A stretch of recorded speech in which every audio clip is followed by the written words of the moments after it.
మిత్రులారా, ఒక కేసులోని విషయం ఏంటి అంటే భార్య పేరు మీద ఆస్తి వాళ్ళ తల్లిదండ్రుల వద్ద నుంచి ఆమెకు వచ్చింది.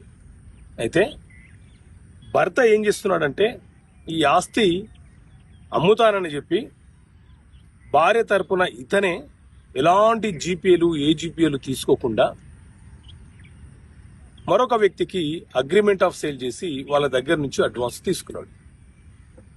ఆ తర్వాత రిజిస్ట్రేషన్ చేయమని పిలిస్తే మా భార్య రావటం లేదు, మా భార్యకి ఇష్టం లేదు, మా భార్య అమ్మనంటుంది, ఇలా అడ్వాన్స్ తీసుకున్న తర్వాత మాట మార్చినాడు.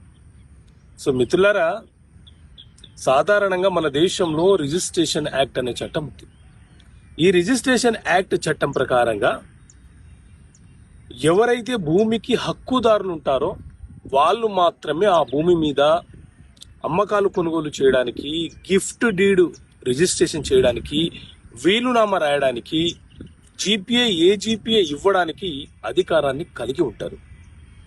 అంతే తప్ప భూమి మీద ఒక వ్యక్తి హక్కును కలిగి ఉండి ఆ వ్యక్తి యొక్క బంధువులు ఎవరైనా, భర్త కావచ్చు, లేకపోతే తల్లిదండ్రులు కావచ్చు, అన్నదమ్ములు కావచ్చు, పిల్లలు కావచ్చు, ఇలా ఎవరైనా సరే వేరే వ్యక్తులు ఆ భూమికి సంబంధించి వాళ్ళ తరపున నేను అమ్ముతానంటే అది చెల్లుబాటు కాదు.